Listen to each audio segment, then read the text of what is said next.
Suzanne. What is that Seva stuff? Oh, Kate, I thought you'd never ask.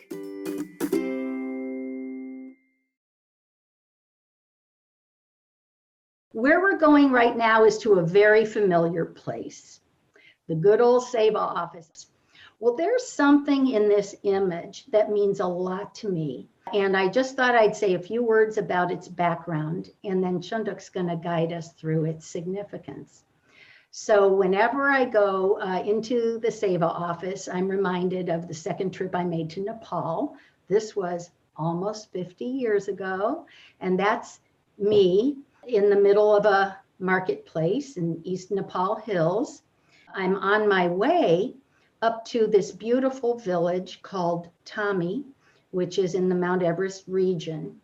And one of the things you notice when you spend a few months in a village over the tree line is the rocks. You've basically got rocks and water of different forms, running water and snow, of course. But the rocks are so beautiful. And when you look more carefully at the rocks, you see that many of them have been carved. And so like those walls we were just seeing, they include a lot of these hand-carved rocks that have great significance to the local people. So every time I walk into the Seva office, I notice this piece of rock that's right here on the ledge as we walk into the main room. And then here you can see it a little bit better. You kind of can make out it's got some Seva eyes on it. And then here, Peter's taken a nicer picture so we can really see what it looks like. It's a piece of slate. It was carved and given to us by a Seva supporter who also added a prayer to it. To me, this is part of bringing back those walls from Nepal, Tibet, Bhutan, and many parts of the world, where embedded in the walls are rocks that have been carved with significant meaning to the local people.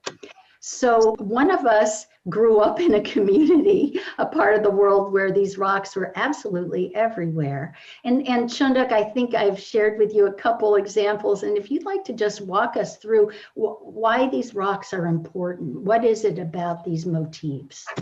So maybe 1,000 years ago, I guess, maybe more, the king of Tibet invited spiritual gurus from India, in exchange for gold, because Tibet had plenty of gold, it seems. Some 400 scholars traveled to Tibet, and out of them, some prominent names are there. Padmasambhava is one. So these spiritual gurus invoked spiritual practices in Tibet, and that became the way of life. And so the four noble causes in the Buddhist culture is there is suffering, and there is cause for suffering, and there is cessation of suffering, and then there is liberation from suffering. It's the whole idea is, we engage into this constant cycle of birth and rebirth. But if we practice compassion, then we can be liberated from this cycle of suffering, and then we can either choose to go wherever or remain as an enlightened being called Bodhisattva to light other candles, So for example, one dark room and then one candle lights another candle and the whole room is lit. So the whole world becomes happy and peaceful. So that is the idea. And this thing here that all these stones have an inscription, which is a mantra. So it says Om Mani Padme Hum. That means it's a purification mantra, So how can we be like a lotus flower and rise from the muck, of all the negative feelings that surround us, negativity, jealousy, anger, violence, and betrayal, and whatnot. And from there we can rise like a lotus. So its feet is planted in the muck or the mud. It comes up in brilliant colors and then blooms, in all purity and bliss. And again, in the evening, it disappears, and in the morning, it appears. That is the cycle of birth and rebirth. And so this is why it becomes a way of life. And everywhere we go on the mountain path or in our houses or wherever is considered sacred, these inscriptions are there. And then you will see Tibetans playing with the beads and muttering this mantra all the time. and they want to sing this mantra in an effort to invoke the Buddha within, and then be and purify themselves.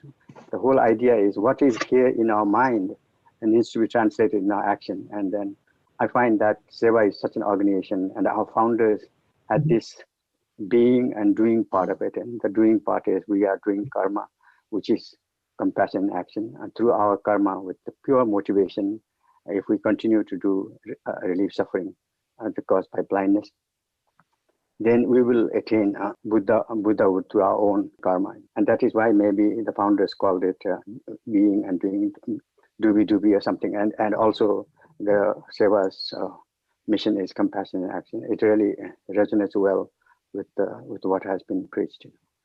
Thank you, Chundak. And I think folks are getting the gist that there's a tremendous amount of meaning behind something, even as simple as a piece of slate that's sitting in the Seva office.